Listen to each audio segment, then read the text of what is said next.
Hey everyone, welcome back to Corporate Decoder, the place where we unpack the secrets hidden in plain sight within company reports, and today we're diving into a big one, a potentially game-changing deal for Mersana Therapeutics. We've got a Form 8K filing today from Mersana Therapeutics Incorporated. This isn't your typical financial report, it is all about a massive agreement that could totally reshape the company. Think of it as a big announcement about a major business move. So what is the big news? Mersana Therapeutics has entered into an agreement and plan of merger. Basically, that means they've agreed to be bought out. The buyer is Day One Biopharmaceuticals through a subsidiary named Emerald Merger Sub.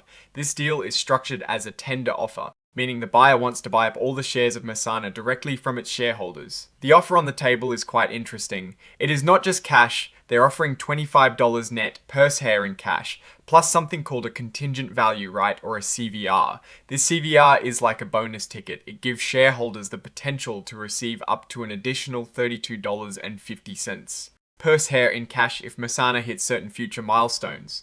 These milestones are all tied to the development and success of their drug emiltatug, also known as Emi-Le. This agreement was signed on November 12, 2025. The deal is expected to close by the end of January 2026. The tender offer itself will stay open for 20 business days with possibilities for extensions. This merger agreement lays out the nitty-gritty of how this whole thing will go down. After the tender offer, there will be a merger where Mersana will become a wholly owned subsidiary of Day One. The deal is structured to happen quickly, avoiding the need for a shareholder vote if enough shares are tendered. It is designed to be an efficient process. Now, let's talk about those CVRs, because that is where things get really interesting. These aren't just abstract promises. They've laid out specific milestones and the cash payout tied to each one, and there are quite a few of them. For example, there is a payout for getting a breakthrough therapy designation from the FDA for Emi-Le by the end of 2027. Another milestone is receiving a specific research payment from Janssen Biotech by the end of 2026. Then there are milestones related to the first dosing of a patient in a registrational clinical trial for Emi-Le for a specific cancer type and regulatory approval for that same indication. They've also included milestones tied to net sales of Emi-Le, with increasing payouts for reaching $100 million, $200 million, and $300 million in cumulative net sales by specific dates. There are even milestones for first commercial sales in key European countries and in Japan. It is a complex web of potential payouts, all depending on Emi-Le's success. To ensure this deal moves forward, Mersana's directors and top executives, along with some major investors like Bain Capital Life Sciences Fund II, have signed what are called tender and support agreements. This means they're committing to tender their shares in the offer and vote in favor of the merger. These folks represent about 8.5% of the outstanding shares, which is a significant chunk and shows strong backing for the deal. These agreements basically lock in their support. They're agreeing to tender their shares and not do anything that would jeopardize the deal. It is a way for the buyer to get some certainty that a good portion of the shares will indeed be tendered. The CVR agreement itself is a separate document that will be entered into. These CVRs are essentially contractual rights, not actual stock or ownership. They can't be traded on an exchange and have no voting rights. Their value is entirely tied to whether Mersana can hit those specific and frankly ambitious development and commercial milestones for Emi-Le. Now, this filing also mentions a press release issued on November 13th, 2025. While we don't have the full text of the press release here, it is safe to assume it announces this merger agreement to the public, providing more details and context. The Securities and Exchange Commission, or SEC, wants to make sure investors are well informed. So, they've included some very important legalese here about where to find all the official documents. This includes the offer to purchase, which will detail exactly how shareholders can tender their shares and all the terms and conditions. They're urging stockholders to read these materials carefully, as they'll contain the critical information needed to make a decision. This is standard practice for such deals to ensure full transparency. And as with any deal like this, there is a whole section dedicated to forward-looking statements. This is essentially a disclaimer saying that many of the statements about the future, like expected timelines or potential benefits of the merger, are based on current expectations and could change. They can't guarantee that the deal will close or that the CVR milestones will be met.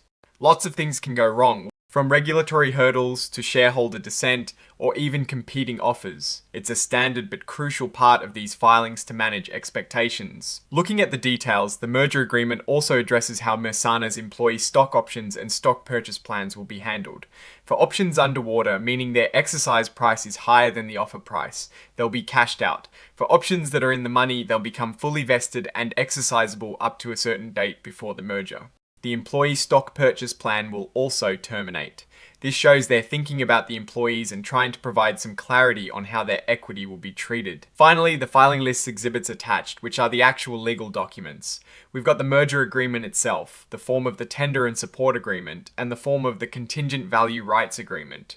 These are the primary sources of truth for all the specifics of this deal. So, what is my take on all of this? This is a massive vote of confidence in Mersana's pipeline, particularly imiltatug-ledadotin. By offering a combination of upfront cash and significant contingent value based on Emmy Lee's potential, Day One Biopharmaceuticals is signaling a strong belief in the drug's future. The $25 cash plus up to $32.50 in CVRs is a substantial premium for Mersana shareholders.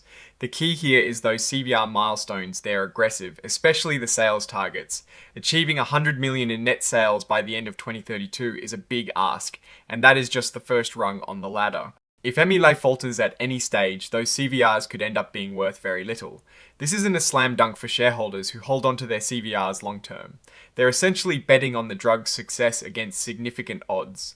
The risks are clear: regulatory setbacks, clinical trial failures, or even competition could derail the entire proposition. The fact that Mersana's leadership and major investors are supporting this deal suggests they see it as the best path forward, perhaps de-risking their own positions while offering shareholders a solid immediate payout and a chance for substantial upside. In conclusion, this is a pivotal moment for Mersana Therapeutics. It represents a significant acquisition opportunity for shareholders, but also a bet on the future success of a single drug candidate.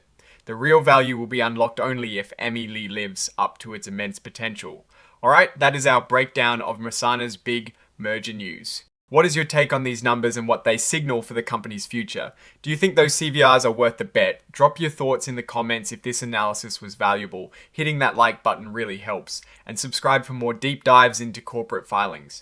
Don't forget to check out our Discord community linked in the description below for more discussions and direct access to us. Thanks for watching. See you next time.